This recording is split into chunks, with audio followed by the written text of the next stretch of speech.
Hey, what's up guys? We're coming at you with another awesome Yu-Gi-Oh! Archetype analysis. And today's archetype is going to be the first Yu-Gi-Oh! Brains archetype we've actually featured on the channel. Now that we have some new support for them in Flames of Destruction and we've reached 100 subscribers on the channel, we're finally able to do the archetype analysis on Aoi Zazen, aka Blue Angels, Trickstars.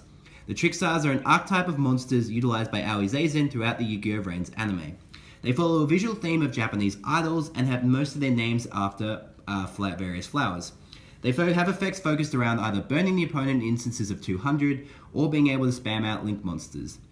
Starting off at level 1 guys, we have Trickstar Nightshade. She's a level 1 light fairy with 100 attack and 0 defense. Her effect reads, if she's sent to the graveyard as the link material for the link summon of a Trickstar monster, you can special summon her back in defense modes. However, if she leaves the field after this, she is banished, and this effect is a hard once per turn. Now, reasons why Nightshade is good is if you use her for your normal summon, you can go straight into your Link 1 Trickstar monster, that then will allow Nightshade to come back, and you can use the two of them to go into a Link 2. The downsides with Nightshade are, first off, she only has 100 attack points, and you do waste your normal summon on her if you want to do this play. And 9 times out of 10, you want to normal summon Candina. She has her place in the archetype, but ultimately, you have to be very careful if you actually want to run this card. Their first level 2, obviously, you probably know, is Trickstar Lilybell. She is a level 2 light fairy with 800 attack and a whopping 2,000 defense points. She has the most defense points of any main deck Trickstar monster, and considering the extra deck has no defense points, she has the most defense points of all the Trickstar monsters. She has an effect that allows her as a hard once per turn to be special summoned from your hand if she's added there outside your draw phase. So if you add her from grave to hand, deck to hand, or from field to hand, she can be special summoned. Not only that, she's able to attack your opponent directly, and when she deals battle damage to your opponent, you can target a Trickstar monster in your graveyard and add it back to your hand. There's so many ways to abuse her special summon effects in the archetype that running at least 2 copies of her is a must, I feel. And if you have your field spell out, she's able to attack for at least 2k each turn if you're able to bounce her back to hand. Their next level 2 is Trickstar Mandrake. Now, Trickstar Mandrake is a personal preference card that you might choose to run. She's a level 2 light fairy with 0 attack and 1,000 defense points. And if she's sent from your hand to the graveyard, she can be special summoned in defense mode. Unfortunately, if she leaves the field, she is banished. Now, this is not a hard once per turn like Nightshade. However, if she is sent to the graveyard as a link material for the link summon of a Trickstar monster, you can target a monster your opponent's link monster points to and destroy it. Now this is a hard once per turn. Considering there are at least 2 monsters in the archetype that require a discard of a Trickstar card in order to activate their effect, Mandrake is the perfect choice to use as that target because she's able to activate the effect of the monster you're wanting to do the discard for, and her own effect to special summon. So she's pretty good, and because she's level 2, much like Lilybell and Nightshade, she can go into Trickstar Blue. Their one and only level 3 is Trickstar Lycris, and you probably all know her effects because she's the most annoying Trickstar monster of them all. As a quick effect, you can reveal her in your hand and target a Trickstar monster you control other than Lycris, and special summon her, and then when you do, you return the other one back to your hand. Because this is a quick effect, you can not only do this in the battle phase, but if you have multiple Lycrises in your hand, you can chain all of these onto one Trickstar, play 3, and then bounce the other one back to your hand. And of course, if that's a Lilybell, Lilybell will come back, which is what's really good to do in the battle phase with Lycris and Lilybell. If that's not enough, each time your opponent adds a card or cards to their hand, they burn 200 for each card. So she has an insane special summon effect and probably the most infuriating and powerful burn in the entire deck. Definitely worth running at 3 copies in the burn version and in the link version because you're able to summon out 3 monsters so easily. Their first level 4 is Trickstar Candina. When she's normal summoned, she's able to search your deck for any Trickstar card. So she's the only monster in the archetype to search your entire deck. Her 1800 attack points are also decent for beating over stuff, especially if you ditch their pseudo-honest monster, which doubles her attack to 3600. As well as that, each time your opponent activates a spell or trap card, they lose 200 points of damage immediately after it resolves. So she has a decent burn effect, but being able to search out any card in the entire archetype is really handy. Unfortunately, she has no special summon ability, but the search and burn is pretty much makes up for it. Definitely worth running at 4 copies, 3 copies in either the burn or the link spam version. Their next level 4 is Trickstar Narcissus. She's a level 4 light fairy with 1,000 attack and 1800 defense. This monster you guys probably overlooked initially because up till now she was actually pretty difficult to summon in your turn. But she does have an effect that allows her to be special summoned from your hand as a hard once per turn if your opponent takes effect damage. And then each time your opponent activates a monster effect in their hand or graveyard, they lose 200 life points. This burn can get pretty big, especially if you have your field spell out and you have Lycris and you have all this other burn out. And being able to force your Link 1 is able to force your opponent to draw on Link Summon, and of course your Crimson Heart forces your opponent to draw as well. So if you have a Lycris out, you can burn them when they draw, and you can special summon Narcissus from your hand. As well as that, you can also burn them when they take damage from Light Stage as well, which is really handy. And she has 1800 defense, so decent defense. You probably want to run her at no more than 2 copies because she can brick. Probably not run her at 1, but it's up to you if you want to run her. I like running her because I do find her effects to be somewhat useful against very specific decks. Their last level 4 is Trickster Reincarnation. She's a level 4 Light Fairy with 1400 attack and 1900 defense. Her effect reads that you're able to discard a Trickster card from your hand and target a Trickstar Link monster in your graveyard and special summon it. So this is one of the first monsters I was talking about that Mandrake is actually really good to use as discard for them, because you're able to discard her for Rehode, special summon Mandrake back from the graveyard from her effect, and you summon the Trickstar Link monster. As well as that, Rehode has her own burn effect that every time your opponent banishes a card or cards from their graveyard, they immediately lose 200 points for each card they banished. So pretty decent, and has some pretty decent defense points as well, and can help you out by special summoning a lot of monsters that have effects when they're summoned from graveyard. For example, Foxy Witch is a perfect monster, or Bella Madonna are perfect monsters to bring back with Rehode. Their last main deck monster is the level 5 Trickstar Carabin. She has 2000 attack and 1000 defense points, and she's a level 5 Light Fairy. She has 2 effects, but you can only use one of them per turn and only once per turn. Her first effect allows her to be special summoned from your hand if you either control no monsters or every monster you control is a Trickstar monster. So in pure Trickstars, this card is perfectly easy to summon in both instances, and she can be used for Link fodder as well as just a decent 2k beater. Her other effect allows her to be discarded from your hand as a quick effect. When your other Trickstar monster you control battles an opponent's monster, you can ditch her to double the Trickstar's attack until the end of the damage step. Now, the reason why I would only recommend running 2 copies of Carabin is because if you open with 2 Carabins, you can't special summon Carabin and then use another Carabin to double her attack, as you can only use 1 effect per turn and only once per turn. She's still decent running at 2, and I'd say why don't you just run the third one just be used as an Honest, because you can drop Honest and Carabin in the same turn, which is pretty cool. She also has the most attack points of any main deck Trickstar monster. The Trickstars have a bunch of spells and traps from the anime, only some of which have actually been printed, so we're just going to go through the ones that have actually been printed, otherwise we'd be here for hours if we go through all the ones specifically from the anime. Their first field spell is Trickstar Light Stage. When it's activated, you get to search your deck for any Trickstar card and add it to your hand. And then once per turn, you can target a set card in your opponent's spell and trap card zone, and while it's in the field zone, the set card cannot be activated until your opponent's end phase, which they are forced to activate it, otherwise it gets sent to the graveyard. And then each time a Trickstar monster you control inflicts battle or effect damage to your opponent, you get to burn them another 200. There's so many ways to abuse this burn 200 effect because of how quickly this damage can actually stack up. And it sounds like 200 is not much, but when you have a bunch of things stacking up, 200 becomes pretty decent, as this thing activates every time they take damage from a Trickstar monster's effect. So very, very important to run this card at 3 copies for the search, the burn, and being able to stall your opponent a little bit with their back row. Their second field spell, which is newer, what you would expect to be better, but Light Stage is so good, the Light Arena is just kind of meh. Trickstar Light Arena allows you to activate this effect if you link summon a Trickstar monster to target a Trickstar monster in your graveyard that was used as its material and special summon it in defense position as a hard once per turn. The monster you bring back's effects are negated, so you have to be really careful if you're bringing back link monsters with this effect because they won't be able to activate their effects. Once per turn, you can target a set card in your opponent's spell and trap card zone, much like Light Stage, and as long as it's in the field zone, your opponent can't activate till the end phase. Unlike Light Stage, if they don't activate it, it goes back to their hand, making this card a little bit not as good as Light Stage. I mean, there are some instances where you want the spell and traps to go back to your opponent's hand, but 9 times out of 10, I'd rather they be in the graveyard, to be honest. As well as that, that's all it really does. It doesn't search, and it's only able to use its effect once per turn. So honestly, if you are playing this card, you still probably have to play 3 copies of Light Stage, and you wouldn't play this at more than 2, and you would only run it in Link Focus variants, but you have to be really careful when you use Light Arena's effect. So at the end of the day, I wouldn't run Light Arena, unfortunately. Light Stage is just too good. The one and only quick play spell is Trickstar Bouquet. It allows you to target a Trickstar monster you control and one other face-up monster on the field. The Trickstar monster you targeted returns to your hand, and if you do, the other monster gains the attack of the Trickster you returned until the end of the turn. This card can only be used as a card once per turn.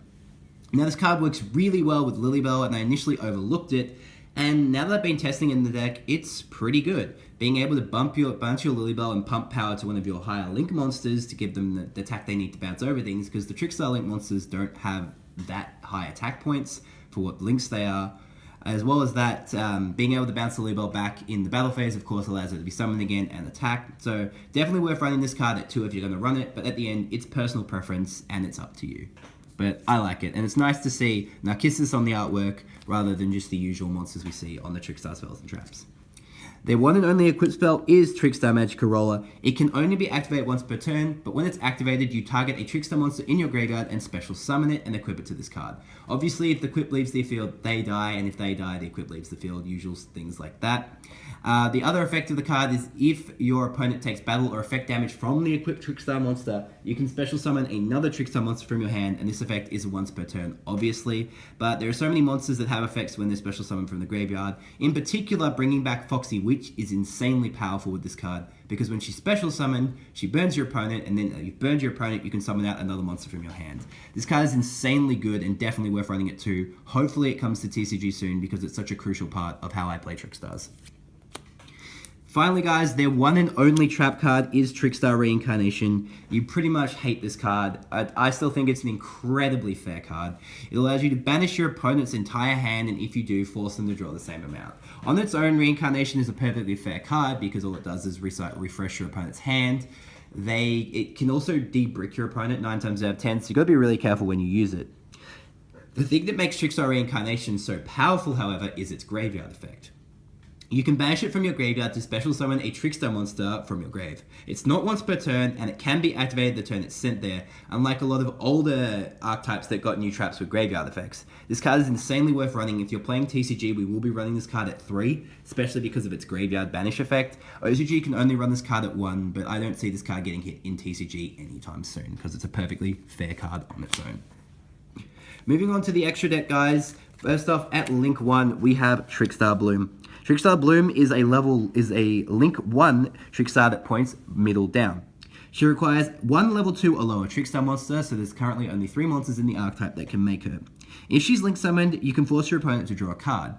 If your face-up Trickstar monster she points to is destroyed by battle or card effect, your opponent takes 200 points of damage for each card in their hand, and this is a hard once per turn. So she's not a bad link 1. The problem is she only has 100 attack, and there are better link 1s you could make. The biggest issue the Trickstar extra deck actually has is everything requires Trickstar monsters. So if you are playing a link-focused Trickstar deck, you can't really go into other monsters and then utilize them to go into your Trickstar monsters. But like I said earlier in the video, if you use Mandrake to go into Bloom, Mandrake will summon back, and you can use those 2 to go into a link 2. Next up is their first link monster they received, which is Trickstar Holy Angel. So Holy Angel requires 2 or more Trickstar monsters, and she's a link 2. She requires 2 Trickstar monsters, and she's a link 2. Her effect reads, each time a Trickstar monster or monsters is normal or special summoned to a zone she points to, your opponent takes 200 points of damage.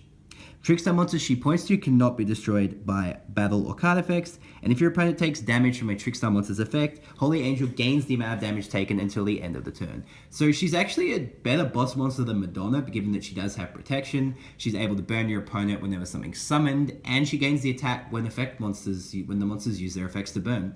She's definitely worth running in the deck at least 1 to 2 copies. You're probably not really going to make her, as there's better things you want to go into first, but definitely a really good monster for the archetype, and a shame I don't get to make her as much as I want to. It's just her link markers aren't super reliant for what I need to do early on in the game, as she only points bottom left and bottom right. It's still decent link markers, but considering what I play the deck to do, she just doesn't do enough to warrant going into her first. Their next link 2 is Trickstar Black Catbat, or her alternate Japanese name, which is Sweet Devil, which I think is a much cooler name. Anyway, Trickstar Black Catbat is my personal favorite Trickstar monster, and she requires 2 Trickstar monsters to summon. She points middle right and middle left. She has 2000 attack as well. And each time a monster or monsters she points to is destroyed by battle or card effect and sent to the grave, you get to inflict 200 points of damage to your opponent. Each time your opponent takes damage from a Trickstar monster's effect, base up monsters they control lose 200 points for each monster she points to until end of turn. Now she has a decent effect that you can lower your opponent's attack every time they take damage. Unfortunately, she's a Link 2 and she doesn't point down. So she's only going to really be the second monster you go into, and you have to really be careful when you actually go into her. I still like running her at least one, and I will sometimes make her just to get the extra burn off for Madonna. And of course, she's also my favorite Trickstar monster, so I actually think she has a decent effect. Her Link markers kind of are her biggest weakness, to be brutally honest. Their next Link 2 is Trickstar Crimson Heart. So she's currently only available as a Shonen Jump promo in both OCG and TCG, and her effect, she requires 2 or more Trickstar monsters. She points middle right and bottom left, meaning you can use her as a main monster zone Link monster or as your extra monster zone Trickstar monster pretty easily and effectively. Each time a Trickstar monster or monster is normal or special summoned to a zone she points to, you gain 200 life points, which is interesting that it's the only monster in the archetype that recovers your life points, but it still keeps that 200 theme that all these monsters actually do have.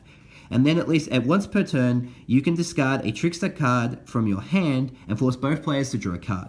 If you activate this effect when you have 2,000 or more life points than your opponent, you get to draw 2 cards. So this is another monster that's actually really good to use to discard Mandrake, and this card also works really well with discarding Reincarnation. You're able to draw, you can potentially get a +1 off this card by drawing 2 cards because you're burning your opponent a lot. And you can use the effects of your Mandrake and Reincarnation now that they've been discarded or they're engraved. Definitely worth running at the deck at 2 copies. Hopefully she gets a special print soon so we can all get a copy of her, because she's so crucial to the deck.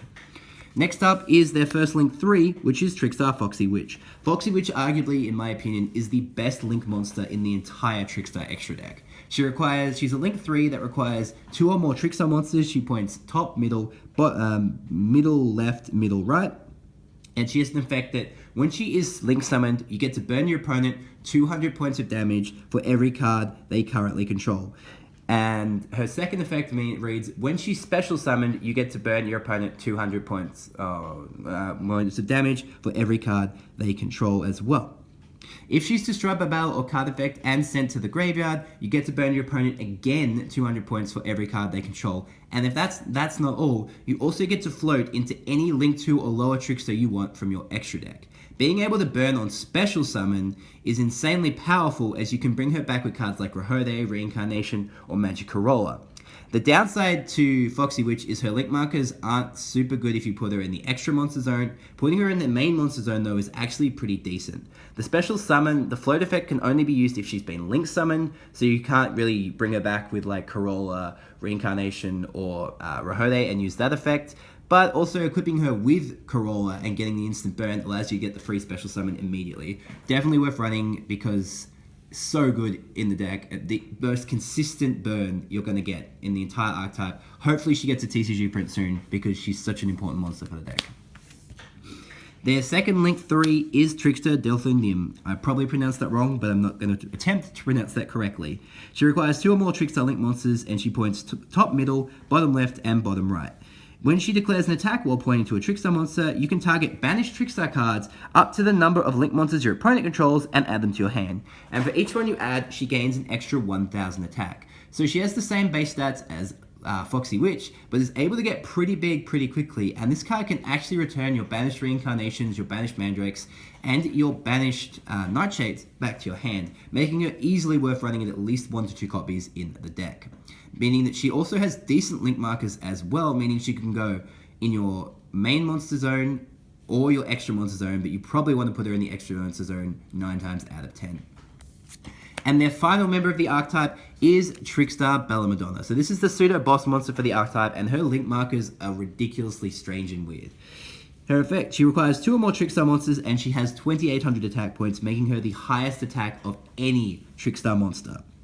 Whilst this link summon Madonna points to nothing, she's unaffected by other cards' activated effects. Unfortunately, this does include your own. And then there are other effects. If she control points to no monsters, you can inflict 200 points of damage to your opponent for every Trickster monster in your graveyard with a different name as a hard once per turn effect. Now, these effects seem pretty decent considering you can do both in the same turn.